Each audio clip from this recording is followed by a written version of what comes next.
Wali syarat nyifati Allah yang permanen. Ketika Allah mensifati dirinya al-hadi, zat yang memberi petunjuk, maka sifat ini lazimah abadi ila yaumil. Maka apapun rusak dunia iki tetap akan ada orang baik ila yaumil. Bukan karena orang ini hebat, bukan. Wong zaman rusak kok tetap bukan. Karena Allah yang al-hadi. Sing hebat berarti Allah, bukan kita. Coba kita hidup di zaman akhir. Wong wedok do katokan cekak, fitnah kayak apa? Kayak apa fitnah kita di zaman akhir? Perkara apa dadi fitnah? Jagone ra dadi menteri geger. Nak jenenge dunya.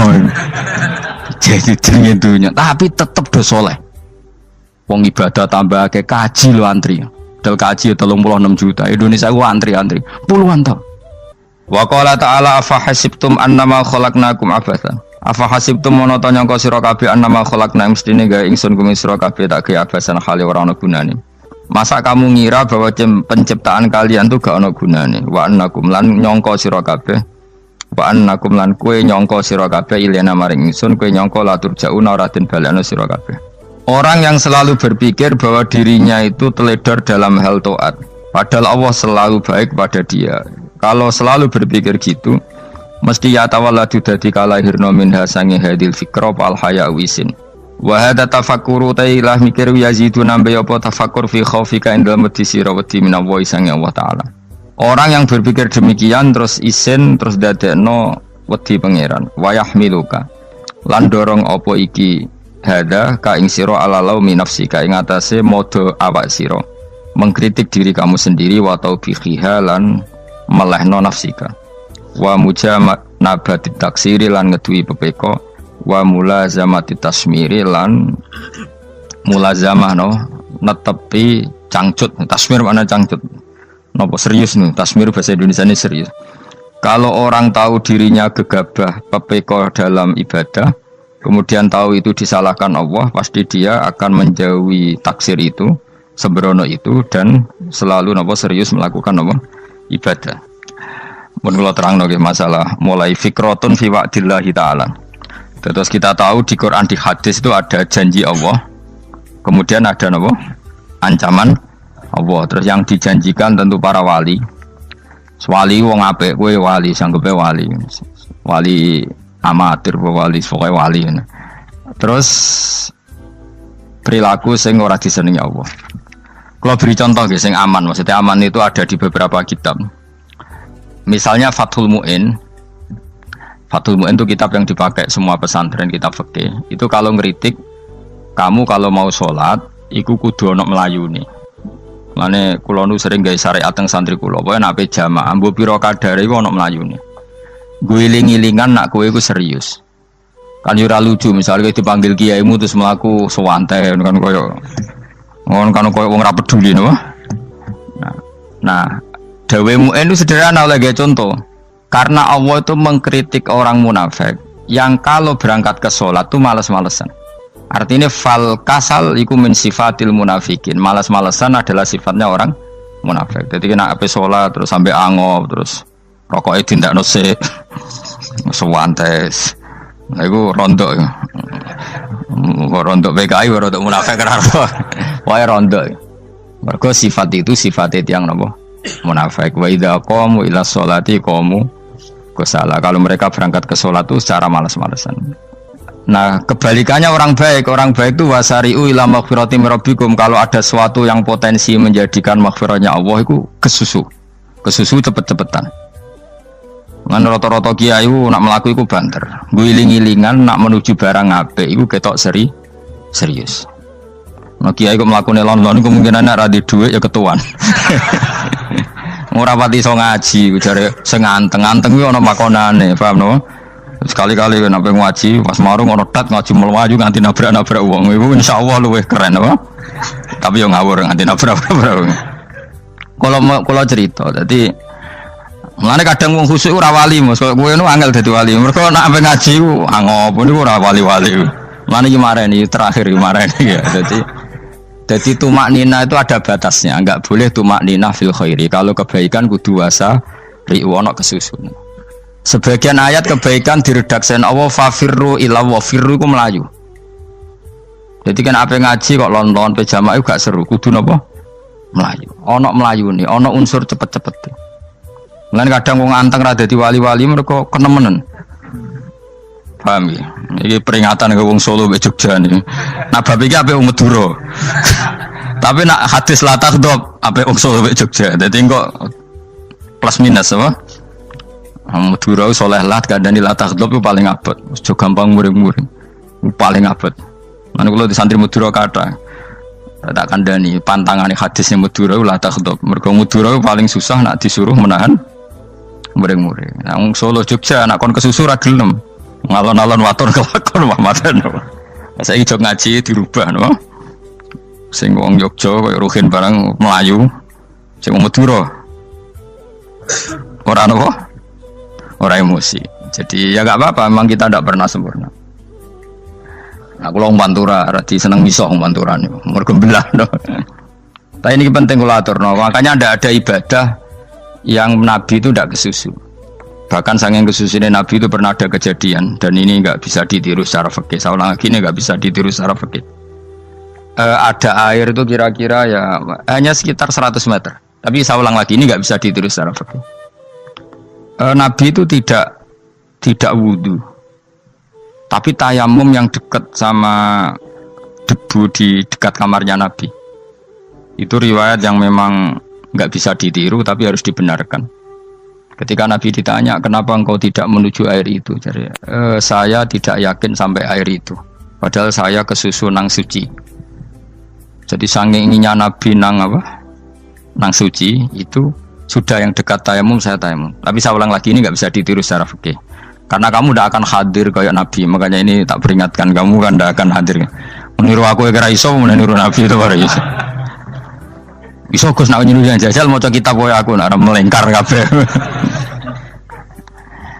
Jadi Nabi pernah ngalamin itu ya. Jadi itu nggak sampai 100 meter ada air. Mungkin nggak sampai 50 meter bahkan. Tapi Nabi itu pas panik, mungkin saking hadirnya pada Allah ingin posisi suci, itu tayamum. Ketika ditanya al amru asra'u min dzalik, urusan bisa lebih cepat timbang itu. Saya pernah ngalami seperti itu tapi tidak se ekstrim tayamum. Wudu pakai aqua, pakai. Jadi saya pernah di mobil, kemudian saya pas usul mobil tak suruh berhenti terus saya wudu pakai air aqua. Padahal ya dekat masjid ya dekat. Karena kadang tadi kepanikannya orang-orang dekat Allah itu beda. Itu pokoknya butuh asro, butuh melakukan sesuatu yang cepat. Ada contoh lagi yang lebih ekstrim. Ada ulama punya baju dua. Karena orang Arab kalau pakai pakaian kan celana terus sarung baru jubah. Makanya orang Arab itu biasa pakai lafaif berlapis-lapis pakaiannya. Ya pastinya pas kondisi ideal itu biasa lafaif. Ya kayak saya misalnya kan nggak pakai kaos karena orang priayi kan mesti pakai kaos baju. Cuma saya nggak pernah pakai jas, dianggap nganten malah repot. Kalau disungkan, kalau di jas kuatah kan. Gara-gara dianggap kiai roto-roto nak ngaji kan aku jas. Karena jaluk kan nggung kiai. Wah bingung, bos ngekek iku niat sakake, Gus Bak ora jas ora kelar tuku tapi ya ora ro. Niate elek bape ya ora ro. Kemungkinane iku nganggep aku ora kelar tuku terus ngekeki. Itu berarti suudzon yang terlembagakan. Kemungkinannya ya saking takzime wae kepengin kiai ini duwe jas. Utawa kemungkinan ini Gus Baik kalau mau ben dikekno wong ra jelas-jelas ya. Enggak ngerti dan tidak perlu dikonfirmasi ben supaya ngamal. Lah kiai ini apa lagi wudu wong Arab lagi adus ning hammam. Hammam itu pokoke dhisik kan ana pemandian umum sekarang sama lah di. Pas di pemandian umum itu beliau ditunggoni santri nih, mulai dulu ya memang ada adat ya kalau kadang dia tindak itu tidak ada santri nih. Aku ragam jaran Mustafa, lah melakukannya gede malah loro kabeh. Jadi bandara itu sing roh terminal A1 ya aku, dek nih tiket ya aku lebih derek no, malah aku sing derek no akhirnya sembrono. Seloro kabeh tidak. Apa ya roh? Swarga ya roh, dek ini sebenarnya nak tuntun ya roh. Singkat cerita, si kiai tadi dengar, Fulan saya minta baju karena yang miskin ini di dalam kamar mandi itu mestinya ya udah. Kiai sudah di kamar mandi, itu bilang ke santrinya, Cung baju itu kasihkan satu sama yang minta tadi. Terus kata santrinya, ya Syekh, Halla badaan ghusal tambok kamu jangan ke susu. Kamu mandi dulu, engkau mandi dulu baru ngasih. Terus kata beliau, hati saya pas itu ingin ngasih. Setelah mandi saya selesai, mungkin hati saya sudah rubah, ada ingin apa? Ngasih. Jadi cepat itu imma takut mati, sehingga kamu tidak sempat melakukan kebaikan. Wa imma takut rubah. Apa? Takut rubah. Kan iso wae pas adus karena mungkin lagi seneng-senenge kena banyu, lumo. Barang 200 medit. Kan yo ora roh. Wah anak pas lomo lakoni wae engko kan iso medit. Atau pas sampai lomo wis mati. Potensi jadi kita ini mengejar waktu mati dan mengejar berubahnya pikiran apa? Berubahnya apa? Pikiran. Pokoknya walhasil dalam semua kebaikan teksnya Quran itu fafirru ilallah, lari. Firor itu maknanya apa? Lari. Itu yang saya minta lah. Jadi apa tradisi tertentu. Tapi memang tradisi tumak nina itu bagus. Saya hormat sama orang Jogja, Solo, Magelang itu hormat. Tradisi tumak nina itu bagus. Tapi kadang kenemen. Karena ada momen di mana kita harus ke susu. Misalnya kebakaran kan ke susu. Kalau takut kebakaran saja kita harus ke susu, apalagi ini kebakaran rokok, spring, itu lari. Ya, jadi ini kita harus fair. Makanya guling-gilingan. Saya tuh kalau manggil santri kok kurang lari itu tak marahin. Bukan karena saya ingin bikin syariat. Kalau mau jamaah gitu, sa'i samu kudu mlakune iku beda. Makanya sa'i itu kan maknanya melaku kecil. Itu hebatnya Islam. Tawaf itu kan yang 3 kali pertama itu disuruh romal itu lari-lari apa? Kecil. Sa'i juga sama. Itu guling-gilingan kita ndak boleh sowan pangeran dingin-dingin saja. Emang kalau loh. Cara pangeran terus ana wong tawaf mlaku mbek angop terus santai. Iku bangune apa ibadah. Kangen aku ta ora kok saenake dhewe. Nek melayu kan seru. Apa? Senajan tau ketemu pangeran Gusti paringi sugih wis ngono lah pokoke. Ya ora kurang ajar melayu ku susu jebule jaluk ya apa? Sugih. Ya eling-eling ya. Jadi ini kula suwun lah. Tapi ora 100 gebut mlaku 120 iku ngawur nek iku. Pokoknya ana kesusune lah. Entah berapa kadarnya itu ana. Mergo istilah pangeran apa wasari'u bergegas lah. Ya apa? Makanya Nabi dulu pinternya gitu. Ada Bani Sulaim, Bani Ghifar itu punya adat tumak nina. Itu sama Nabi dipuji. Adat kamu bagus tumak nina, tapi dikurangi tumak ninahnya kalau dalam kebaikan harus ke susu. Ada daerah yang temperamental. Dikandani Nabi la taghdab. Ya sama seperti di kita kan. Orang Madura di bab musyawarah ahlal khairat mungkin bagus, tapi di la taghdab kurang. Orang Solo, Jogja di tumak ninah bagus, tapi di musyawarah kurang. Jadi makanya ini barokahnya ngaji ya dirubah sidik-sidik. Maksudnya yang plus minusnya itu dirubah. Karena saya belum pernah menemukan tag orang baik itu diredaksikan tenang, tapi semuanya redaksinya apa? Wasari'u itu apa? Bergegaslah, fafirru, larilah. Jadi fafirru ilallah, maka larilah. Firu itu lari apa berjalan? Lari. Supaya maksudnya lari itu tidak harus lari kayak pembalap itu enggak. Pokoknya ada unsur kesusune gitu. Ada unsur bergegas. Dan karena ada etis memang, misalnya saya sebagai anak dikasih tahu babak atau kangkang Gus ibu sedang gerah serono swantai itu kan kayak gak ngergani wong tua. Kudu ono melayu nih. Nah, di sini ini maka diredaksikan di semua riwayat Nabi itu kalau jalan wa idza masa, Nabi kalau jalan itu fakaan namayan hattu min sobabinir takoh. Semua dibak menerangkan apa Nabi kalau jalan itu seakan-akan turun dari tangga. Maknanya cepet. Fakaan naman hatto min sobabinir takoh. Jadi Nabi kalau jalan itu cepet. Ya dong nih ya. Paham ya? Ngiling-ngilingan. Nah, ciri utama berpikir secara Qur'ani adalah apa? Kamu mencari sifat-sifat wali Allah. Dan ternyata sifat wali-wali Allah itu musyaroah ilal khairat, kalau melakukan kebaikan ke susu. Dan sifat orang munafik itu kalau melakukan kebaikan bermalas-malasan. Wa idza qamu ila sholati qamu kusala. Sehingga kata Fathul Mu'in, kalau kamu sholat kudu ono kesusune, ono nasate, guling-gilingan kamu biar tidak berkategori munafik. Karena orang munafik kalau wa idza qamu ila sholati qamu kusala, kalau sedang mau sholat malas-malasan. Nah, intinya gitu cara jadi mufassir, cara jadi pemikir Quran yang baik apa? Sifatnya orang baik dikumpulkan, kemudian kamu ingin diri itu. Sifatnya orang buruk kamu kumpulkan, kemudian kamu menghindari sifat itu. Misalnya Allah cerita Fir'aun. Fir'aun itu penyakitnya apa? Istagna, merasa kumoluhur, merasa tercukupi semua. Itu sifatnya apa? Fir'aun.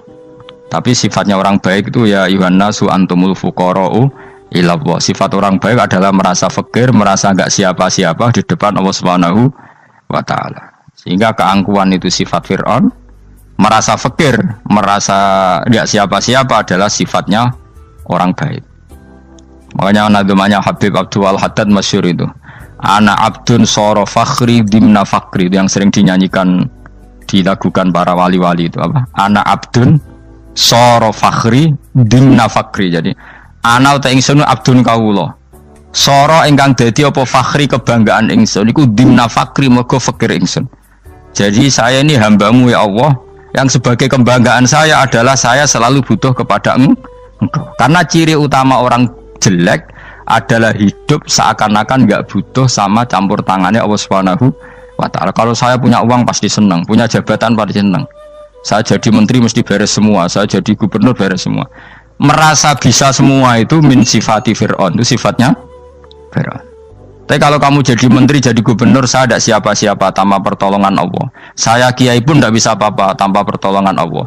Saya orang baik pun tidak mesti dijamin baik terus tanpa pertolongan Allah, sehingga selalu la haula wala quwata illa billah. Saya bisa menghindari maksiat ya karena Allah, bisa melakukan taat juga karena Allah. Nah, orang yang seperti ini itu jenis ana abdun soro fakhri dimna fakri. Saya ini adalah hamba yang menjadi kebanggaanku adalah karena saya selalu fakir, selalu butuh kepada Engkau.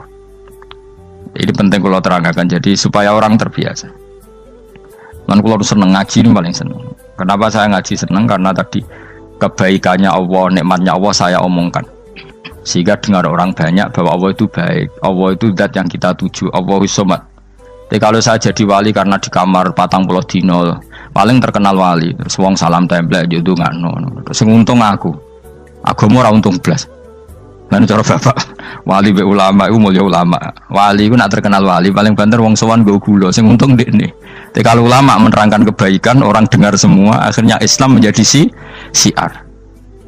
Mana bodoh-bodoh tadi wali ulama, ambek wali ku ya dhuwur ulama. Mbok ambek kuwe dhuwur kuwe mergo ora ono makome itu sih. Terbangem kan cepet kaya kapuk, tapi cebloke tok laut. Wong nek ora di makom iku kaya kapuk. Terbangnya cepet, tapi gak tahu jatuhnya di mana. Dieling-eling ya, dados kula suwun sangat. Selama ini adat kita buruk. Nak nyongko anteng apik juga anteng fil khairat. Ketika kebaikan pun respon kita anteng, tidak boleh. Dalam kebaikan harus musaroah, harus apa? Musaroah. Musaroah itu kesusu. Nah itu makanya filosofinya apa? Kalau tawaf pertama juga kon cepet. Sa'i namanya ya sa'i. Sa'i maknanya apa? Lari-lari kecil. Jadi kalau bahasa Arab itu masya yamsi masyan itu jalan biasa. Kalau sa'a yas'a sa'yan itu jalan agak lari. Makanya darani sa'i. Kau oleh sa'i kok leha-leha ora oleh. Tapi aja terus numpak skuter balapan yo aja. Mulai bingung wong saiki. Nah wong sepuh numpak skuter pantes saiki sing nom-nom lah do numpak skuter. Terus nek sing wengkek pasangan suami istri skuteran pun tuaf. Aku wis kodho malaikat ing barno aja tampa. Mangkel wong. Lagi ini sing hafal Quran ngalim diselipi ya perkara ade kono kanggo skuter. Aduh maten. Ijek enom nak tuwek tak malu. Ijek enom kan. Iku wajib mbok pasutno kan. Pasute wong fikir mandi yakin. Wah, nak wis yo terlalu senajan sah yo tapi terlalu. Ijek enom. Padahal bualah pan sruwet mesti. Iya karepe Arab Saudi ngono diolehno. Cara kula penguasa Arab sing tuwek tok mati tak oleh sing nom-nom tutuki ngono. Tapi yo pancen yo sanak saya sah sekedar sah. Tapi terlalu. Mosok sowan pangeran nganggo skuter muter. Aduh. Nah, sembrono. Yo coba lakoni ku awas yo. Kecuali guys tuwek mati wis ngono. Tuwek tok rame mati yo aja. Aneh-aneh. Ya maksudnya kesusu orang ngono iku. Tok budi wae. Wa minha anta tafakkar nggih. Eleng-eleng nggih, wae-wae nggih napa sifatnya orang baik yang di Quran itu kita pelajari, lalu kita tiru. Misalnya sifatnya orang baik termasuk apa itu? Ala inna auliya Allahi la khaufun alaihim wa lahum Tidak pernah punya rasa takut, rasa gelisah itu harus kita tiru. Karena kalau kita punya rasa gelisah itu biasanya lama-lama agak ridho, bek kodok, kodar. Itu kudu ceria. Lu kalau sebagai manusia sering susah, tapi saya paksa, susah itu saya hilangkan. Karena kalau saya rasakan susah terus, lama-lama saya agak ridho, bek kodok, kodar. Makanya saya paksa, seneng, tak paksa. Sesuai kulino. Nganti kalau saat ini kira iso susah. Di murid kira jelas sudah iso susah. Sangking apa? Nah kiai kan susah. Aku di murid wakil, Gus tua pikir tak air serah jelas. Goblok cara aku kiai ini. Ora usah ngono. Zaman akhir ono wong ngaji go kitab wis hebat. Ono ngrungokno ngaji wis hebat. Ono ora paham tekone majelis wis hebat. Lah nek paham teko kan wajar, kira paham kok teko kan luar biasa. Nak ono penikmat ngaji paham biasa. Ini enggak paham kok teko. Wae guyu iso. Guyu hebat itu, hebat. Hebat. Nah, ono menteri dilantik guyu wajar, lu ora menteri ra kok guyu. Iku kemungkinane loro, saking waline saking gedene wis moro. Pokoke seneng ibadah. Mergo sifate wali iku la khaufun alaihim walam, ndak ada rasa takut, ndak ada rasa susah. Lho kula sebagai manusia kadang ya khawatir. So anakku nasibe piye, putuku nasibe piye. Tapi aku anggereling saya ada ya karena Allah. Dan saya punya rezeki karena Allah. Orang lain di sana banyak orang kaya, padahal gak anakku. Berarti yang menciptakan kaya itu tidak saya. Buktinya orang lain yang gak anak kita kaya banyak, sukses banyak. Kenapa kita menjadi seakan-akan pelaku sejarah? Kadang orang kan berpikir, ya akhirnya orang mesti maslahat dari kamu. Pas minta itu karena tomak kamu, hadun nafsi kamu, serakah kamu, tapi gak tahu diri, pantas taura dengan permintaan. Kalau gue misalnya Julmo jadi wali, iso Allah tersinggung. Bocah atau tirakat atau jalur jadi wali. Tapi gak dulu ya Allah tersinggung, kira tahu dulu. Jadi orang kalau tidak wali itu sudah keliru terus. Jadi bukan di sepuro, tapi tak kira itu ada. Jajal gitu maju wali kok sabtu kok dirjilan. Kira-kira Allah tersinggung ngapa nyembah jadi? Kira-kira tersinggung. Tapi misalnya kira tahu dulu kok pengen kau Imam Syafi'i, Allah tersinggung. Bocah ora di idola. Terus ikut.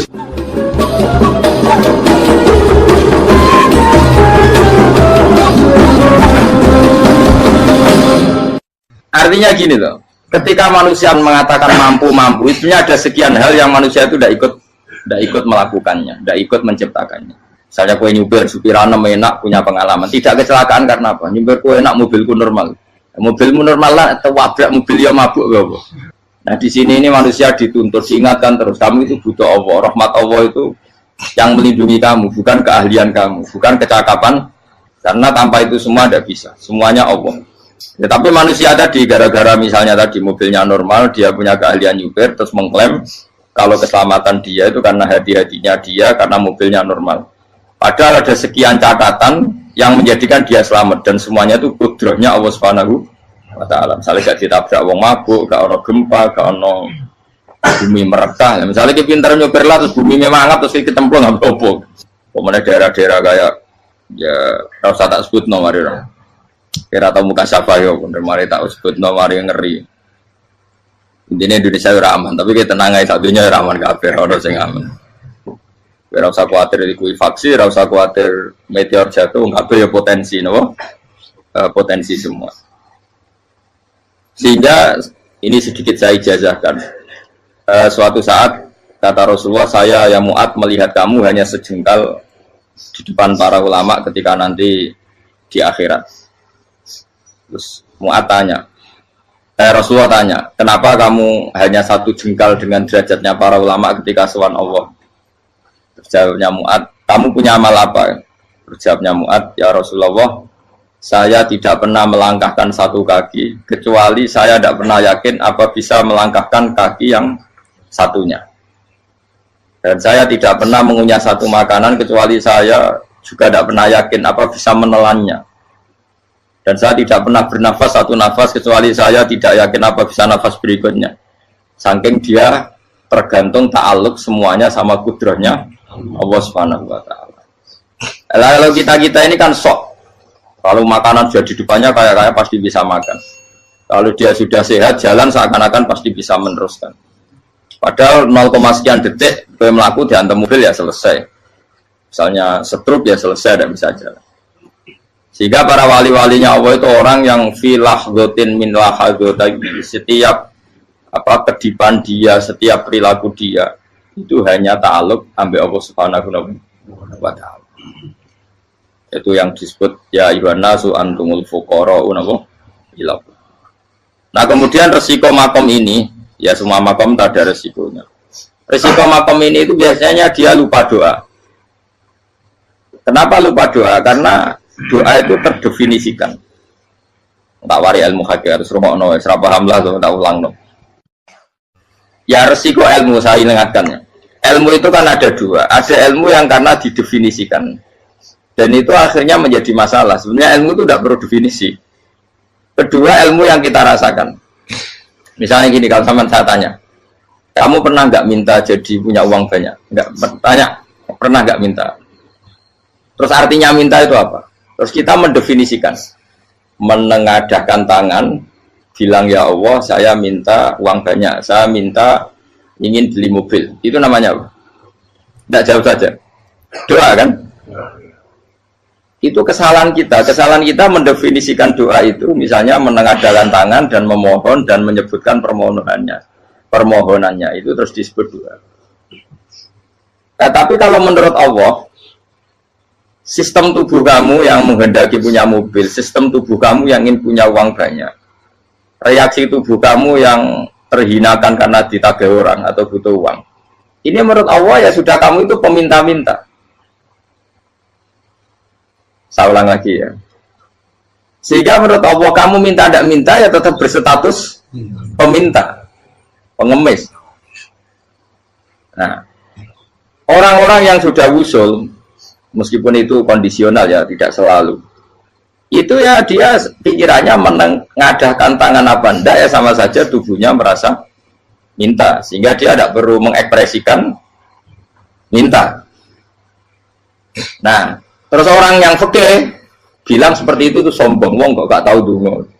Sebetulnya keliru vonis orang fikih. Bagaimana mungkin dikatakan sombong? Dia reaksi tubuhnya, elemen tubuhnya sebetulnya meminta. Dia tidak berkategori meminta karena ilmu kadung didefinisikan kalau minta itu yang seperti ini. Itu kan lama. Nanti kalau suatu saat Indonesia yang kuasa itu terlalu NU atau terlalu yang tidak NU, lama-lama ada definisi. Misalnya yang dikatakan tahlilan itu apa? Ya bid'ah, Nabi tidak pernah tahlilan.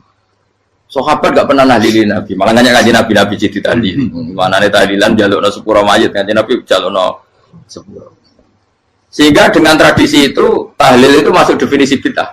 Karena nggak pernah dilakukan sahabat dan para tabi'in. Ya salahnya kamu definisikan. Tapi kalau udah kamu definisikan, diarani tahlil, ya mau la ilaha illallah. Terus mungkinkah satu bacaan la ilaha illallah dilarang? Wong ra oleh maca kalimat tauhid. Jadi misalnya tahlil iku nafatno kalimat tauhid. Oke to ya orang ora iso dilarang, tapi nak tahlil iku mitung dinane mayit kaya budo, sokane kriminal. Enak. Ya sudah seperti itu. Makanya banyak orang salah itu karena ilmu kadung didefinisikan. Nah, definisi itu sebenarnya tidak mengikat dalam banyak hal. Ini penting saya utarakan. Ya karena seperti itu. Makanya itu masalah-masalah besar antara kita dan firqah-firqah yang lain. Masalah ahli sunnah, terus masalah yang lain-lain. Memang, ya sudah seperti itu. Ya saya ulang lagi ya. Ketika Nabi Ibrahim mau dibakar Namrud, itu masyhur cerita itu. Dan kemudian jadi Nabi namanya Habib Syahid. Habib Syahid itu sebetulnya hanya ngutip Habib Abdul Haddad. Jadi syair itu sebenarnya ada di Diwanul Haddad. Apa? Diwanul Haddad. Diwanul Haddad itu syair-syair Abdul Haddad ketika beliau usul, beliau mukasyafah. Terus bagian dinyanyikan Habib Syahid terjadi populer. Saya ulang lagi ya. Tubuh kita, misalnya kamu lapar, perut kamu kan mereaksi minta makan. Andaikan kamu itu Tuhan, kan kamu tahu bahwa perut kamu itu minta makan. Tanpa kita bilang ya Allah saya minta makan, Allah tahu kalau reaksi tubuh kamu minta makan. Sehingga orang yang tidak minta pun asal makomnya makom yang ikror, mengakui kalau dia butuh, ya namanya sudah minta.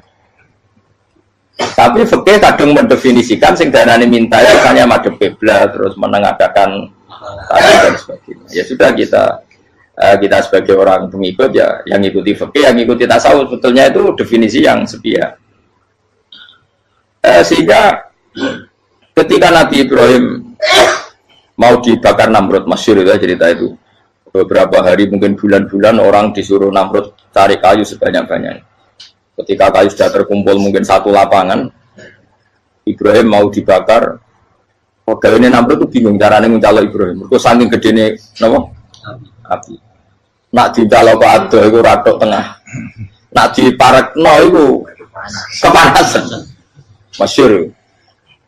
Terus setan zaman itu orang akeh dadi setan tenan. Saya kan duplikatnya sakit, jadi setan rata muncul. Wong duplikatnya wis napa? Akeh. Singkat cerita setan itu muncul pura-pura jadi manusia terus ditemukan manjane. Manjane kayak semacam ketepil besar yang jadi mana dari kiai-kiai ketepil haram, mereka penemunya setan. Jadi ini tuh. Tapi nak manjanik penemunya setan itu betul. Walhasil terus dibikinkan satu manjanik semacam ketepil besar terus Ibrahim dilemparkan ke api lewat apa ketepil tadi idenya siapa setan. Nah ketika di tengah api itu unik, kata malaikat Jibril datang terus tanya sama Ibrahim, ya Ibrahim apa kamu butuh saya, butuh alakah haja, apa kamu punya kebutuhan? Jawab Ibrahim lah, saya tidak punya kebutuhan. Amma ilaika fala, kalau ke kamu ndak, karena kamu makhluk apapun keren kamu Jibril tetap kamu makhluk. Amma ilaika fala. Nggak, maksudnya butuh ke Allah nanti saya nyampaikan. Malah dinya Nabi Ibrahim kalau Allah tidak usah kamu sampaikan ya sudah tahu. Gua be Jibril. Oh, aku ditekak kan. Ya saya ulang lagi. Apa kamu punya kebutuhan? Alaka hajalah ama ilaika fala, kalau ke kamu ndak. Ndak maksudnya butuh ke Allah nanti saya sampaikan. Karena Jibril yang mentang-mentang dekat sama Allah dan tukang memberi informasi. Saya kata Ibrahim, kalau ke Allah sih tidak perlu kamu, dia sudah tahu. Nah itu terjadi nazamanya Habib Abdul Haddad masyhur itu apa? Hasbi min su'ali ilmuhu bihali. Jadi cukup ilmunya Allah itu menjadikan saya tidak perlu minta. Hasbi min su'ali ilmuhu bihali. Jadi ada kondisi tertentu yang para wali itu, saya ulang lagi, kondisi tertentu yang para wali itu ya tidak minta. Tapi kalau itu ditiru jenengan semua ini jadi keangkuhan. Kenapa? Wes ora ndonga tangane ditenangkan. No, atine ora eling pangeran. Kan asline ora njaluk tenan. Itu jadi wali-wali. Nah, wali-wali itu kan misalnya tangannya tidak menengadah tapi semua sistem tubuhnya merasa butuh sama Allah. Saya itu pernah ya. Tapi itu kondisional dan saya juga ngulang enggak mesti bisa. Ketika saya umroh itu pernah saya ada satu kondisi itu doa ya di putaran pertama kos. Di putaran pertama saya berdoa ya agak banyak di multazam. Putaran kedua mau berdoa sudah tidak berani lagi. Sampai ke-7. Hari kedua ya tidak berani, hari ketiga tidak berani. Nah seperti itu tidak bisa dibuat-buat meskipun saya juga agak ingin. Tapi ya pas itu ya nggak bisa. Gara-gara itu korban kitab hikam, ya kitab hikam yang terkenal. Kitab hikam itu pernah cerita gini. Rubbama dallahum al-adab ala tarkit tolak. Terus di antara makalahnya itu wa inna ma yunabbahu man yajuzu alaihil ikhfal. Tapi kamu jangan niru dosa kan. Tapi jangan ingkar ilmu ini tambah dosa kowe. Jadi niru ya dosa, ingkar ya dosa. Jadi ada seorang wali kata hikam. Kadang-kadang seorang wali itu mau doa diulang itu sungkan. Kenapa? Yang perlu diingatkan itu yang potensi lupa. Allah kan masih ingat doa kemarin. Lalu gara-gara saya sebelum umroh itu mensinau kitab hikam agar aku dulu. Ya Allah, sing tak dungani ini ece eling kok tak eling nomene. Jadi wa inna ma yunabbahu man yajuzu alaihi yang bisa diingatkan hanya orang yang potensi lupa. Sementara Allah tidak akan. Tapi kan akhirnya doa eling. Ya Allah kayak kemarin. Hari ketiga ya Allah kayak. Makanya menurut saya ilmunya orang hakikat itu juga dari sisi kriminalnya karena ya tadi. Tapi kamu ingkar ya keliru. Memang Allah nggak mungkin. Lupa ngapain kamu ingatkan? Makanya menurut saya Allah itu mandat terbaik, benar-benar Rahman Rahim. Mestinya nak Allah terbaik itu mau bedino malah ngamuk. Lah aku lagi tapi mbok ilang eling dong. Tapi Allah itu maklumi ya, dengan kekeliruan. Kita ini kan selalu keliru, donga terus juga keliru sebetulnya. Karena seakan-akan kan mengingatkan seseorang yang mungkin lupa. Wong Allah tidak pernah lupa kok, kamu ingetin terus. Atau kamu menggurui Allah, yaitu ya Allah nang sebadani kalau di duake, padahal nggak mesti maslahat bagi kamu. Duake orang mesti maslahat bagi kamu. Maka ada sekian contoh yang wali itu dibully pangeran. Saya sering cerita, banyak cerita wali itu dibully pangeran, digarap ya pangeran. Ini gara-gara salah itu. Saya pernah cerita dan itu ada di hikam di kitab itu. Itu ada. Ada wali itu tukang hamal, hamal itu manol di pasar itu tukang angkut. Jadi kalau ada orang bawa barang berat diangkut dia, terus misalnya ke kalau dulu mungkin ya ke kereta atau ke singkat cerita terus diupai. Setelah dapat apa dia pasti pulang karena dia hanya butuh makan satu piring karena dia tirakat makan satu piring untuk ibadah 24 jam. Singkat cerita dia ngeluh ya Allah, kamu tahu, engkau tahu saya ini pecinta engkau, saya ini hanya butuh makan satu piring untuk kuat sholat. Tapi kenapa harus jadi juru manol? Berilah saya rezeki yang tanpa kerja. Nah, selang sekian hari dia dituduh maling, terus di penjara, terus dapat rezeki tanpa kerja. Dia terjawab kenapa jadinya gini? Kan kamu minta rezeki tanpa kerja. Ya itu penjara itu rezeki tanpa kerja kan. Jadi Allah memperlakukan para walinya itu memang unik. Ya kadang dibully. Sehingga dalam cerita-cerita kenabian tata qadiyat itu nggak ada orang yang sering dibully Allah kayak nabinya. Karena nabi itu orang yang dicintai Allah. Jika salah sedikit saja itu toro pangeran, toro kampus itu digarap, dibontor, salah sedikit. Misalnya begini, Nabi Yakub itu kan nabi. Dia mungkin nyon jauh nggak tersadar nyembelih apa itu anak sapi itu di depan indukannya. Ya beliau mungkin spontan saja, Pak. Kalau kamu yang melakukan pasti tidak ada hukumannya karena Allah dapat peduli sama kamu sudah lah. Artinya nggak peduli salah pantas saya nggak jelas ya gitu. Tapi ini Nabi.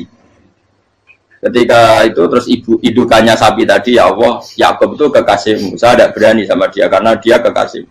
Tapi saya tetap menuntut keadilan. Dia harus merasakan susahnya dipisah dengan anak. Meskipun dia tidak nuntut rasanya roh anak sebelah itu tidak ada ekstrim itu. Sapinya itu hanya nuntut ya Allah dia harus merasakan sakitnya terpisah dengan anak. Akhirnya Allah menciptakan Yakub mengalami terpisah dengan Nabi siapa? Yusuf. Itu kalau kata qadiyat, itu kalau yang melakukan tidak Nabi pasti nggak dibully Allah, dibiarin. Karena Nabi ini yang melakukan. Nah.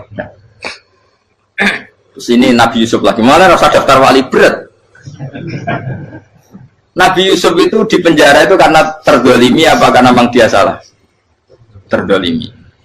Dan Yusuf itu Nabi. Nabi Yusuf itu Nabi betul memang benar-benar. Meskipun ganteng dia Nabi. Syaratnya Nabi ganteng, kira-kira melebu. Nabi itu harus ganteng, nggak boleh. Nabi elek ora oleh. Karena Allah izin di kekasih keriting elek. Allah yang diselera. Kabeh Nabi mesti yang paling ganteng di kaumnya, yang paling nasab. Nggak boleh Nabi kok pesek, keriting, enggak boleh. Tapi kalau sudah jadi orang soleh boleh kan. Tapi kalau Nabi tidak boleh. Nabi Yusuf bukan, masyhur kan cerita Nabi Yusuf dengan siapa? Zulaikha. Dan belum ada orang dalam keadaan darurat masih cerdas kayak perempuan. Jadi singkat cerita, ketika Yusuf diajak Zulaikha selingkuh gak mau kan keluar dari kamar. Delalah kebetulan wa alfaya sayyidah Rajal. Itu si Zulaikha tadi spontan langsung bilang, wahai suamiku, apa hukuman orang yang ingin menodai keluargamu? Itu wong wedok. Padahal dia agak terencana, dia pun nggak bayangkan kepergok suaminya. Itu dalam keadaan kepergok itu masih cerdas. Suamiku, apa hukuman orang yang mau menyelingkuhi keluarga Anda? Singkat cerita suaminya murka, terus Yusuf di penjara, terdolimi. Ketika di penjara, kemudian Yusuf punya keahlian mentakwil apa? Mimpi. Kan tadi suaminya Zulaikha itu tidak sampai raja ya, kira-kira PM atau menteri. Raja itu punya mimpi yang bisa nakwil itu hanya Yusuf. Singkat cerita terus utusan raja datang ke Yusuf dan takwilan Yusuf terbukti benar. Tapi Yusuf ini seorang nabi, saya ulang lagi Yusuf seorang nabi dia tapi ya manusia. Bilang gini ke utusannya, coba bilangkan ke raja kamu di penjara ini ada orang yang di penjara secara terzalimi yaitu saya. Tolong laporkan ke majikan. Itu Allah tersinggungnya itu bukan main. Nabi kok lapor makhluk. Itu tersinggung. Nah, aku kan gak piye. Kowe ngajakno proposal ya ora piye-piye. Wis pokoke Allah kowe wis ra piye-piye wis. Wong sampean swargane ya ora langsung wae ngono pokoke kira-kira kan sudah enggak perlu ditegur. Makanya fa'an sawi syaitanu dzikra rabbi fala bitha fi sijni bid'asi. Maka Allah mentakdirkan utusan raja tadi itu lupa melaporkan peristiwa Yusuf ke raja tadi, sehingga raja nggak pernah dengar kalau ada orang di penjara karena Allah tersinggung. Wong kowe ku nabi kok lapore ambek penguasa. Ngono tok iku wis Allah tersinggung. Karena dia nabi, nggak boleh nabi lapor makhluk. Jadi Allah itu dengan nabi itu sangat-sangat sensitif. Sangat-sangat sensitif. Ya begitu. Terus kita yang terkenal, meskipun ini nggak ada di Quran, Nabi Musa. Nabi Musa itu pernah sakit gigi karena dia mentang-mentang kalimullah, orang yang sering komunikasi dengan Allah, minta ya Allah, tolong tunjukkan obat gigi saya itu apa. Singkat ini sama Allah dikasih tahu, kamu ngunyah suket ini, gitu. rumput ini kamu kunyah nanti pasti sembuh. Karena resepnya dari Allah ya pasti mujarab, kan nggak kok dokter. Singkat ini dikunyah terus sembuh. Suatu saat dia sakit gigi lagi, nggak konsultasi lagi karena masih punya resep tadi kopian apa resep. Nah, dia datang nyari suket yang sama dikunyah tambah sakit. Tanya sama Allah, ya Allah ini kan resepnya yang sama, kenapa tambah sakit? Kata Allah, kamu itu kekasihku. Orang nak sing ngobati ku aku ra suket sembrono. Semenjak itu Nabi Musa pernah resep lagi sudah. Andaikan tuh kamu, pasti Allah juga nggak tersinggung. Makanya kata Qadiyah, kenapa para nabi sering ditegur itu bukan karena Allah murka, nabi itu beda. Jadi kesalahan kecil atau apa-apa yang menurut kita ada salah itu untuk nabi salah. Makanya di ahli sunnah ada kaidah apa? Mimba bi hasanatil abror sayyi'atul muqarrabin. Pernah dengar kaidah apa? Mimba bi hasanatil abror sayyi'atul muqarrabin. Sesuatu kalau dilakukan umumnya orang itu hasanah atau kebaikan, tapi kalau dilakukan para nabi itu salah. Karena apa ya, saking dekatnya dengan Allah. Saya ulang lagi apa? Mimba bi hasanatil abror sayyi'atul muqarrab. Jadi nabi itu beda. Nah, para nabi itu orang-orang yang mengalami fikir yang doa resmi kayak siapa tadi? Definisi fikir ya sering. Kayak definisi orang tasawuf yang sering. Sehingga ketika Nabi berdoa, ya memang secara disiplin ilmu yang namanya berdoa ya minta Allah dengan mengadakan tangan. Ketika nggak berdoa, karena Nabi sadar Allah tidak perlu diingatkan lagi, pasti masih ingat. Jadi dua-duanya benar terus. Makanya Nabi itu lam yazal fitaroki, Nabi itu selalu naik derajatnya. Karena pas minta ya benar, pas tidak minta ya. Tapi kamu jangan niru dosa kan. Tapi jangan ingkar ilmu ini, tambah dosa. Jadi niru ya dosa, ingkar ya dosa. Jadi ada seorang wali kata hikam, kadang-kadang seorang wali itu mau doa diulang itu sungkan. Kenapa? Yang perlu diingatkan tuh yang potensi lupa. Allah kan masih ingat doa kemarin. Lalu gara-gara saya sebelum umrah itu mensinau kitab hikam, agar aku durung. Ya Allah, sing tak dungani ini ejek eling kok tak eling nomene. Jadi wa inna ma yunabbahu man yajuzu alil fal, yang bisa diingatkan hanya orang yang potensi lupa. Sementara Allah tidak akan. Tapi kan akhirnya doanya elik, ya Allah kayak kemarin. Hari ketiga ya Allah kayak. Makanya menurut saya ilmunya orang hakikat itu juga dari sisi kriminalnya, karena ya tadi. Tapi kamu ingkar ya keliru. Memang Allah nggak mungkin lupa, ngapain kamu ingatkan. Makanya menurut saya Allah itu mandat terbaik, benar-benar Rahman Rahim. Mestinya nak Allah terbaik itu mau bedino malah ngamuk. Ya aku hanya tapi gue hilang dong. Tapi Allah itu maklumi ya, dengan kekeliruan. Kita ini kan selalu keliru, dungo terus ya keliru sebetulnya. Karena seakan-akan kan mengingatkan seseorang yang mungkin lupa. Wong Allah tidak pernah lupa kok, kamu ingetin terus. Atau kamu menggurui Allah, yaitu ya Allah langsung badani kalau dia diake, padahal nggak mesti maslahat bagi kamu. Diake orang mesti maslahat bagi kamu. Kalau kamu turun terus, pas minta itu karena tomak kamu, hadun nafsi kamu, serakah kamu, tapi nggak tahu diri pantas taura dengan permintaan. Kalau gue misalnya dulu mau jadi wali, iso Allah tersinggung, bocor atau tirakat atau dia harus jadi wali. Tapi gak dongo ya Allah tersinggung. Kira ora tau dongo. Jadi orang kalau tidak wali itu sudah keliru terus. Jadi kok di sepuro, tapi tak kira itu akeh. Ya jajal gitu maju wali kok sabtu kok dirjilan. Kira-kira Allah tersinggung ngapa nyembah? Kira-kira tersinggung.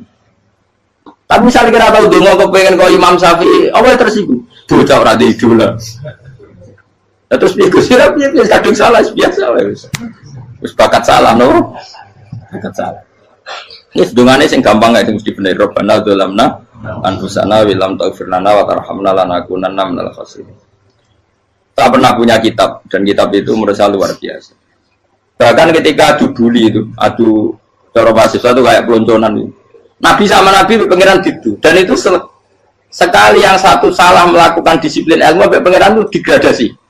Dan Allah memang mengancam gitu. Kalau kamu melanggar ini, la ahbiton namin diwani nubuah. Nanti la amkuan namin diwani nubuah. Kamu saya hapus dari buku kenabian. Tes-tesannya ya lucu, pilihannya begini. Kata Nabi Musa kan ditanya. Ketika dia khutbah ditanya orang, siapa orang paling alim ya Nabi Allah? Sekarang orang paling alim itu siapa? Nabi Musa jawab, saya kan.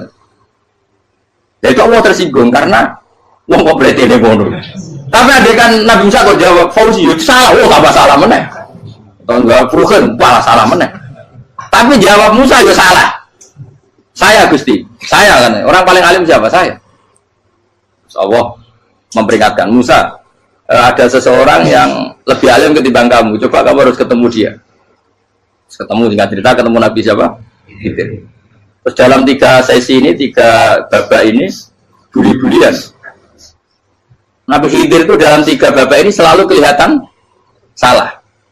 Di antaranya adalah cara sekarang ya mungkin di gonjak sepeda motor atau perahu kalau dulu yang menggratisi dia numpangi sepeda motor malah spionnya dicopot gitu. Spionnya dicopot, dirusak. Tapi Musa kan sudah digratisin malah rusak yang motornya yang apa? Menggratisin. Nabi Khidir masih tenang. Kamu tidak paham. Ya, Nabi Khidir mesti distok kamu tidak paham. Itu kata surahul hadis termasuk Ibnu Hajar al-Asqalani bilang gini. Setelah itu kedua membunuh anak kecil. Musa tambah marah. Anak yang belum punya dosa kok kamu sampai 3 kali ada 3 peristiwa. Itu kata surahul hadis. Andai kan Musa kok diam tidak protes, maka dia akan disalahkan Allah. Karena dia berarti membiarkan kemungkaran di depan matanya tanpa reaksi. Jadi sebetulnya ketika Musa berontak itu Nabi Khidir, Nabi tenang gitu. Jadi itu kan unik. Tapi berontak yang disalahkan. Jadi angel, sandi tes-tesan jadi Nabi itu angel. Misalnya kalau Nabi Musa itu kayak model santri Jawa Timur, Nabi Khidir salah, derek mawon. Ya nabi jero barang mungkar. Menengae. Berarti ya Nabi goblok kira-kira. Makanya memang Musa harus konsisten seperti itu, harus demo terus. Kayak saya misalnya sebagai kiai, ya harus seperti ini cara mulang saya. Nggak boleh saya misalnya terus anut mulang terus tawadu semeneng terus ora karu-karuan. Jadi andaikan Musa kok tidak protes itu malah salah. Ya memang harus. Dan itu Nabi Khidir, Nabi tenang. Makanya Nabi Khidir akhirnya respect. Tidak ada hati sebaik kamu Musa. Risi itu gak nyaman ketika melihat kamu. Jadi itu punya poin. Tapi lucunya Nabi Khidir yang jalan. Tak ada rasa kok mentah kok. Tapi harus disalah no. Ya aku dari Nabi Musa. Ya jajal, gaya peristiwa meneh aku tak sabar rata kok. Bareng. Kok jajal nih. Bareng dijajal ya protes meneh.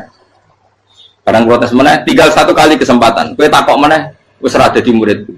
Dikasih kesempatan lagi, ya protes meneh dek nomor. Tapi itu justru itu menjadi kelebihannya Nabi Musa karena syarat seorang nabi adalah al-musara'ah ila inkaril munkar kata Ibnu Hajar al-Asqalani. Syarat seorang nabi adalah secepat mengingkari sesuatu yang mungkar. Enggak boleh. Ya toh misalnya kita jadi murid terus gurumu itu gandeng artis atau gandeng penyanyi dangdut. Dia derek mawon. Jadi guru bener gila kok. Tapi kalau orang guru tersinggung, ora hikmah itu. Kan bingung no. Di guru itu kan bingung no. Kalau kayak di guru jadab, orang Jawa Timur apa? Gurumu gandeng penyanyi dangdut. Reaksimu piye? Jadi saya takut. Ayo loh, nak elek kan gak iri. Biasanya nak elek itu nak iri. Kamu Pak. Sing ayu, sing potensi iri. Kira-kira reaksi kamu itu milih derek mawon apa berontak?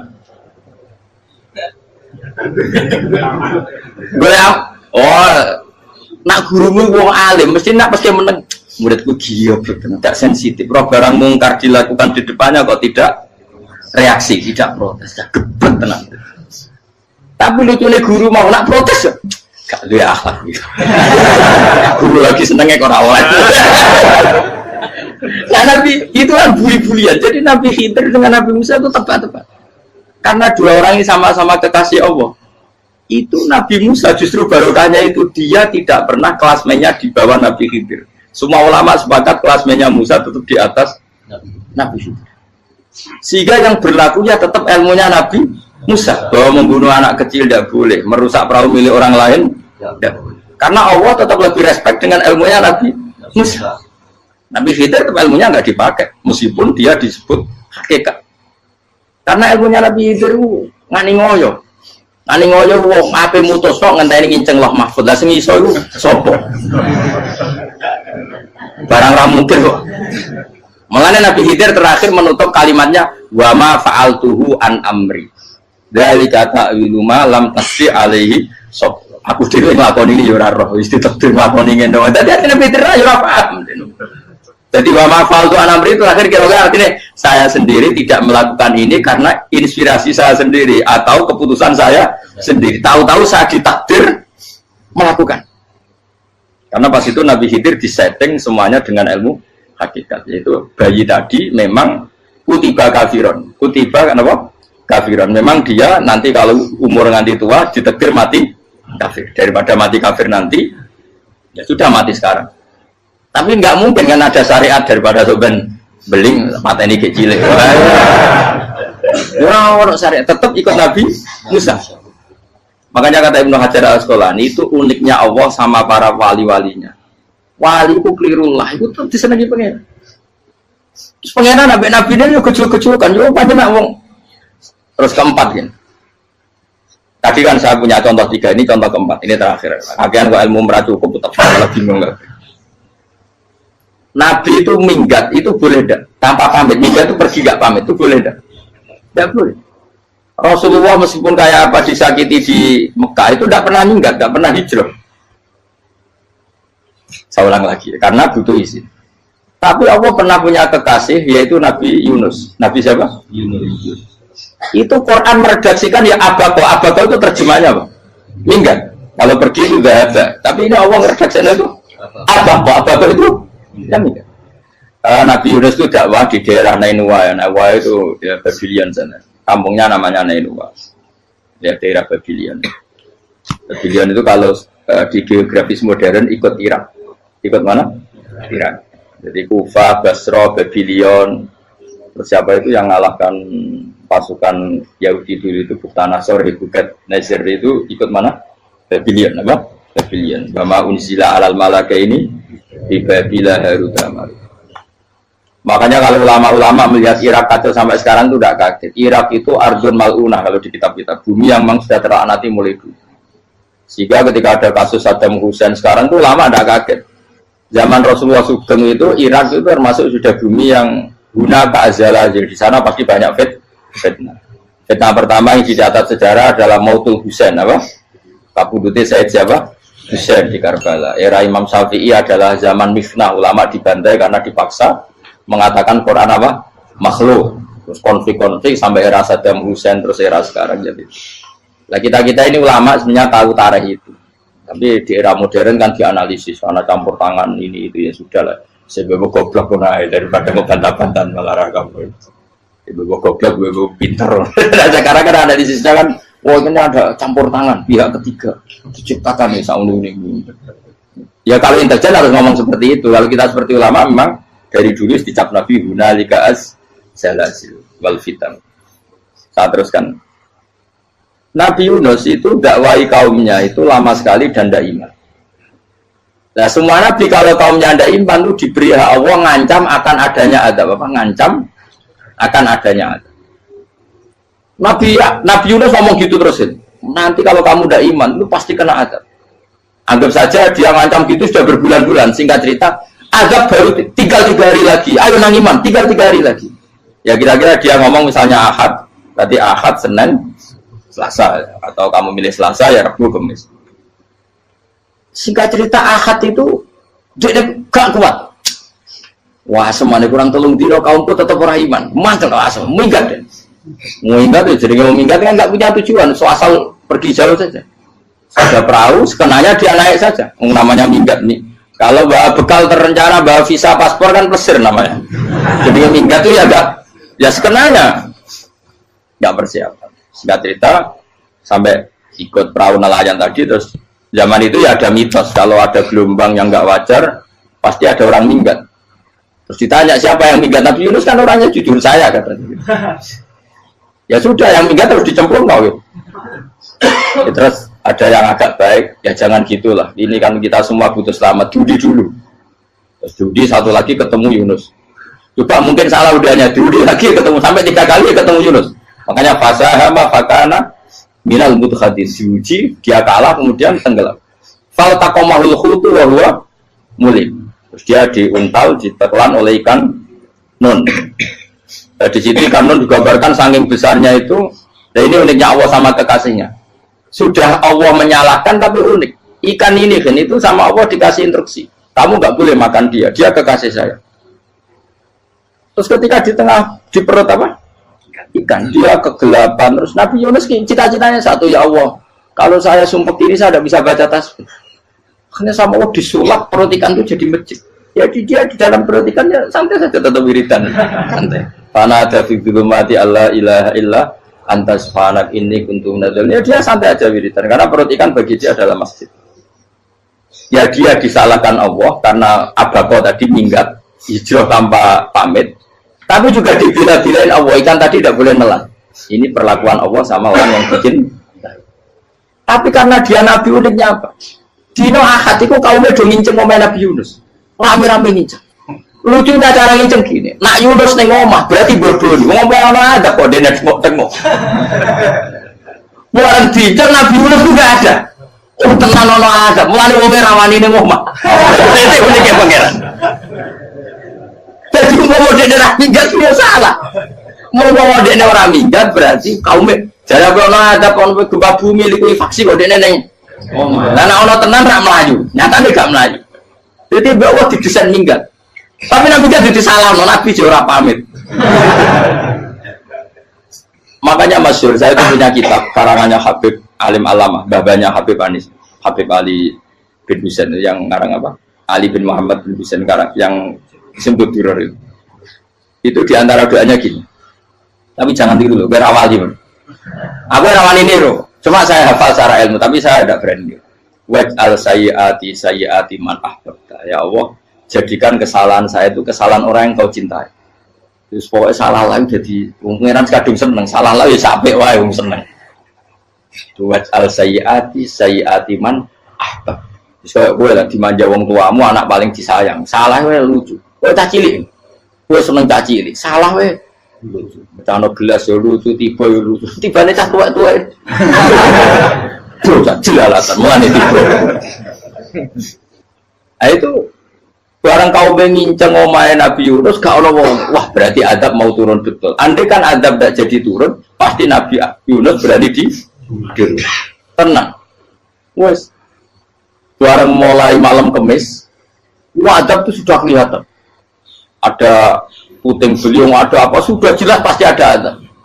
Kaum yang lapangan tobat finish secara bal-balan menit-menit apa terakhir. Wes apa benar ditompo tuh berarti. Wes gak sido tak ada wong kowe tobat. Singkat cerita Nabi Yunus hari ketiga atau apa dia selamat. Pakai versi yang umum saja.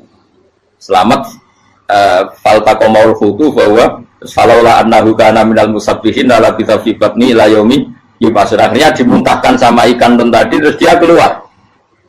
Barang keluar tanya-tanya kabar gimana kabar kampung Nenua, baik-baik saja. Kabar awal dimulai karena dia tahu kalau orang bohong itu dihukum mati. Padahal dia bohong katanya Kemis itu ada azab, ternyata kampungnya baik-baik. Padahal baik-baiknya karena mereka tobat. Jadi masyarakatnya nyari dia karena mau iman. Si nabinya gak berani pulang karena nanti itu mati. Aku pangeran nabi kekasih itu dia. Pangeran ya guli tinggi. Oh itu beda-bedaan. Wong kekasih pangeran. Aku yang hati pitol atau diadab. Jadi pangeran kekasih aku gitu. Orang koyo. Akhirnya pangeran sama mulai. Wah nak mulai aku disiksa. Perkara nih kalau pembohong itu dihukum mati. Masyarakat yang boleh tenan. Mereka nalam kemis kok azab tenan. Batas do tobat. Institut falau laka naskoryatun amanat fanafa'aha imanuha illa qauma Yunus lamma amanu kasyafna anhum adzabal khizyi fil hayatid dunya. Enggak ada kampung yang saya adab kecuali kasil tak adab, kecuali kaum Nabi Yunus. Aku semeh ngadab lho, pas menit terakhir peta adab tobat. Akhirnya sido dari pangeran. Iku kaum Nabi sinten? Iku yo barokah minggate Nabi Yunus. Lah iku nabi. Wong kliru kok barokah iku nabi. Umpama Nabi Yunus ora minggat, kaumnya berpikir Yunus bohong. Wong ape ana azab kok tengok-tengok ning ngomong. Tapi pas minggat tenan iki salahno pangeran, minggat kok gak paham. Hikmat. Amalane kira usah protes. Wali itu beda, kekasih pangeran itu sama dengan sing dialami Rasulullah sallallahu alaihi wasallam ning sulhul Hudaybiyah. Semua perjanjian itu salah secara hukum fikih. Bukan salah lagi, sangat salah cara ukuran fikih. Sehingga semua sahabat itu protes kecuali Abu Bakar As-Siddiq. Cuma semuanya ngomong Umar, tapi semua sahabat akhirnya ya mencoba di antara perjanjian gini. Pertama kan enggak biar sampean enggak terlalu jadi teroris, enggak terlalu jadi ekstremis. Memang ya usah jadi teroris, ya terlalu jadi teroris. Semua itu mungkin kan, dunia semuanya mungkin. Singkat cerita Nabi itu sudah di Hudaybiyah. Hudaybiyah dengan Mekah kan tinggal sekitar paling 40 kilo. Saya pernah itikaf di masjid yang pernah dipakai Hudaybiyah. Kan sekarang jadi mikot ya, termasuk mikot umroh di Mekah kan apa? Hudaybiyah kan mikot di yang terkenal kan apa? Jirona, Tanim, Hudaybiyah. Itu perjanjiannya tuh gini.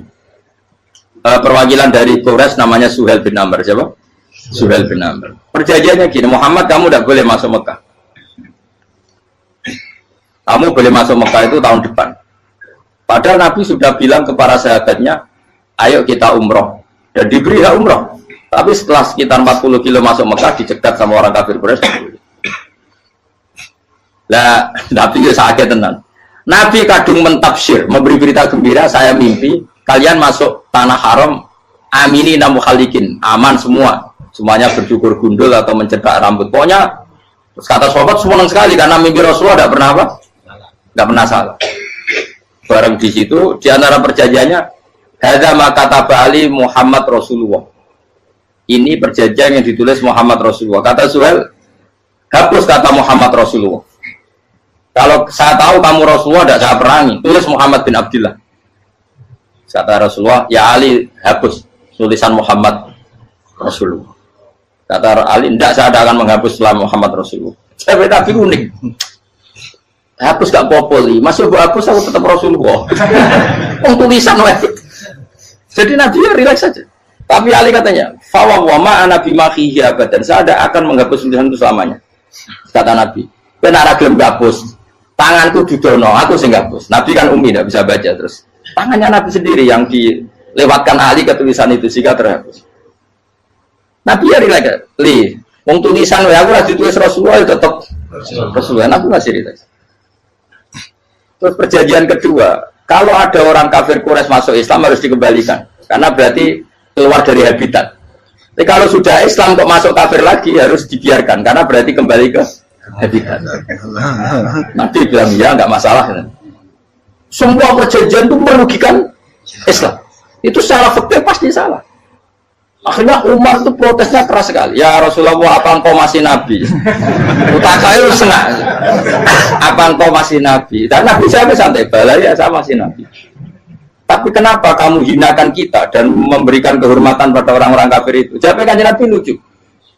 Ya agama itu kayak pangeran. Masih aku perjanjian yang ngono kok pangeran sing angkat agama iki tenang wae. Kan Nabi ku perjanjian gue manusia gampang. Jadi Nabi itu sangi imannya Allah tetap yu'izzu hadzal-din. Allah pasti memuliakan ini agama. Apapun perjanjian yang diciptakan manusia. Makanya bapak saya, Mbah Mun, guru saya itu ngaram-ngaram tenan mikir Islam. Islam mbok pikir haram, ono sing duwe. Ben ngono. Dunya rusak kok apa ben tetep Islam ku mulya. Rasa mbok pikir wis keliru-keliru lah perjanjian dunya keliru lah.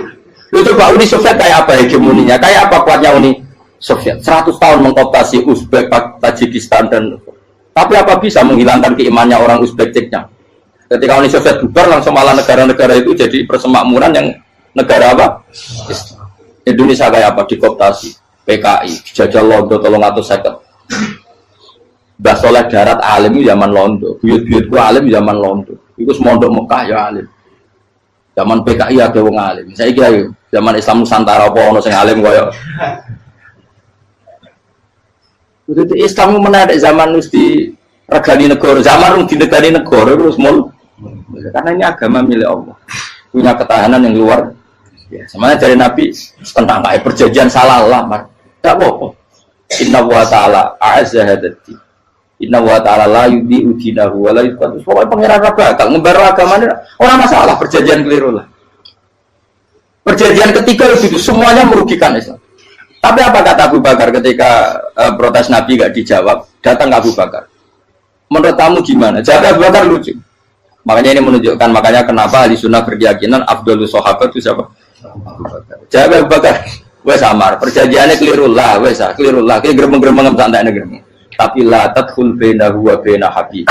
Kamu jangan masuk wilayah itu hubungannya orang yang terkasih sama kekasihnya. Wes gak masuk akal lah semuanya menengah.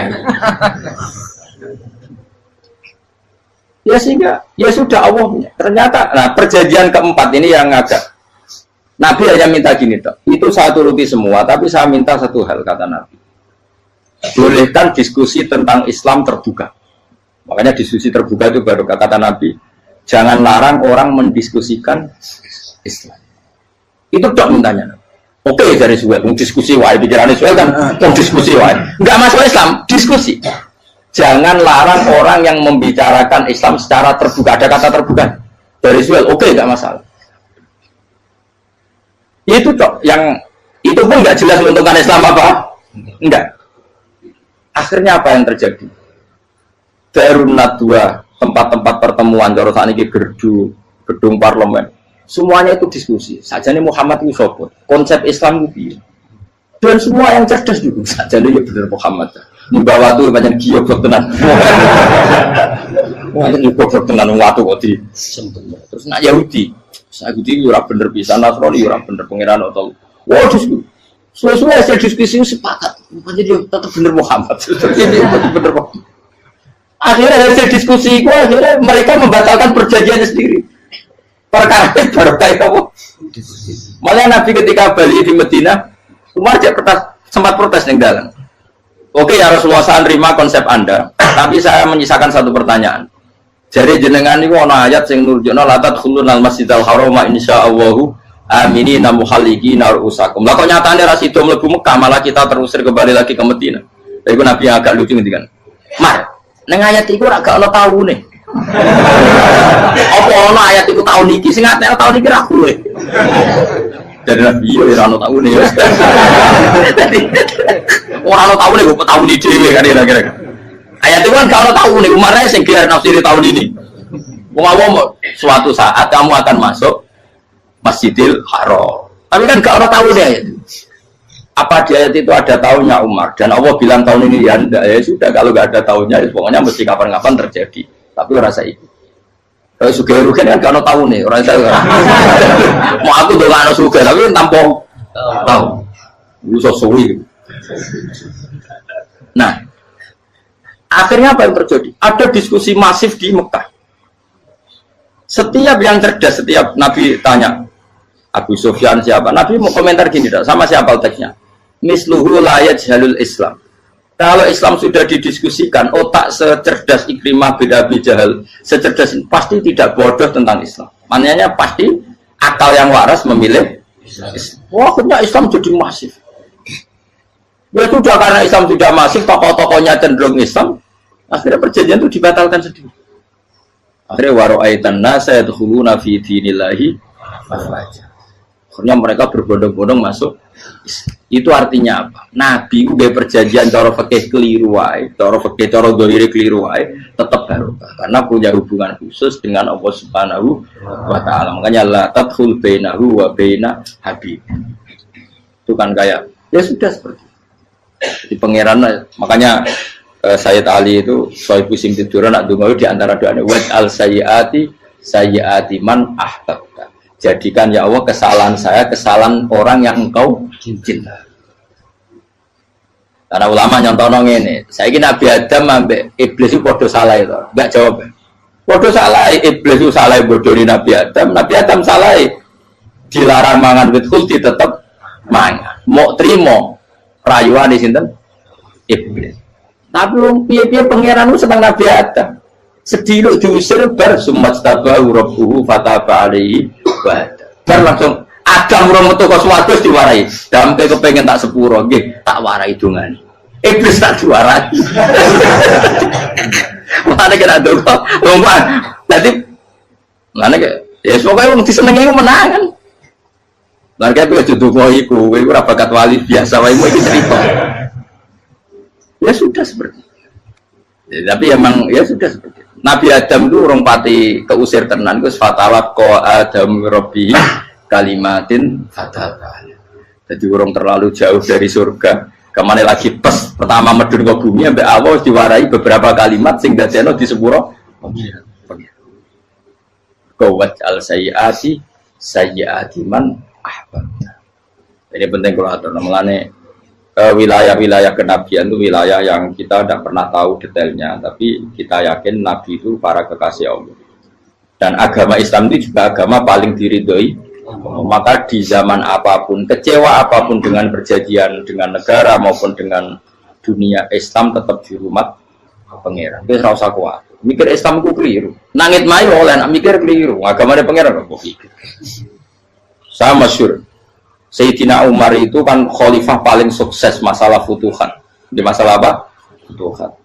Dan Ibnu Umar setiap jalan-jalan itu dibully sama orang-orang. Ya Ibnu Umar, boleh kamu itu minta sama bapak kamu supaya dia nyebut penggantinya siapa? Atau bikin suksesi lah. Jangan kok dia khalifah sukses kemudian tidak jelas juntrungannya. Kan dia tetap mati suatu saat. Saking nggak kuatnya Abdullah bin Umar, dia matur, ya Abah, engkau harus suksesi. Siapa yang pemimpin setelah jenengan? Nah kenapa? Orang-orang bilang kalau ada orang misalnya penggembala kambing terus ditinggal gelanggang itu dianggap dosa karena kambingnya pasti bocor.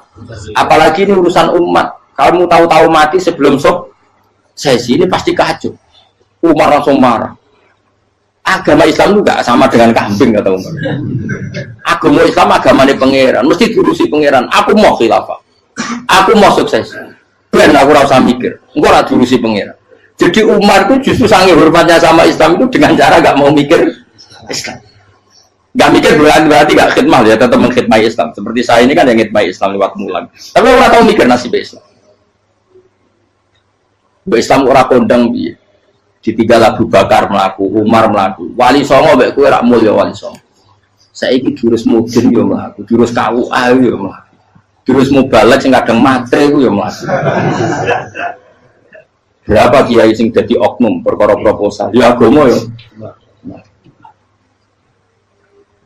Wong bapak udah kanca kiai mudin, anake mondok. Bareng saking suwene dadi mudin, zaman iku mudin urung untuk gaji kono negara. Anake njuk dhuwit mending spontan. Cung ora ono mati kok njuk dhuwit. Kok ora ono mati ra entuk.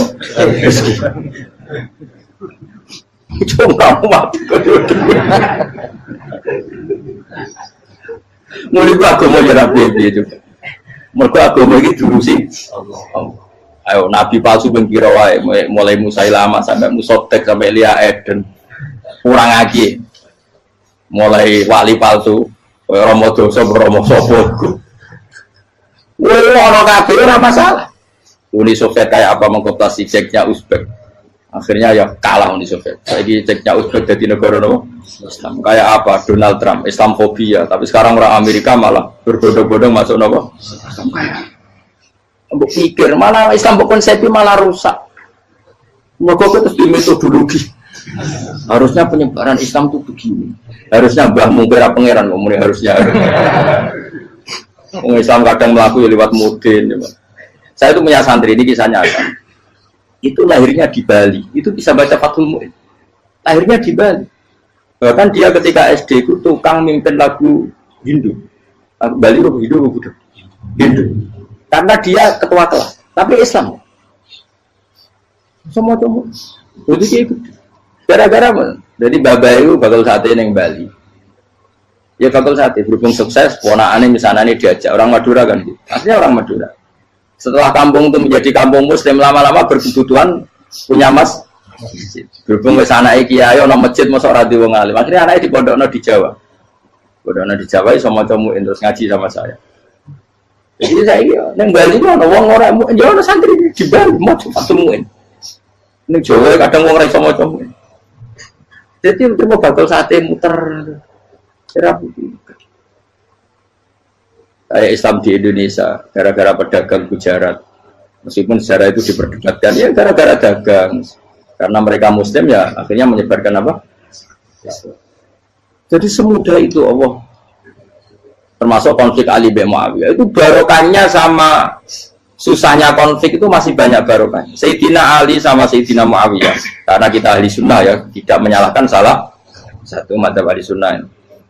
Itu barokahnya beliau konflik itu banyak sahabat yang migrasi, ada yang ke Cina, ada yang kemana-mana, termasuk yang diyakini para sejarawan ada yang ke Selat Malaka, termasuk akhirnya sampai ke Baros itu.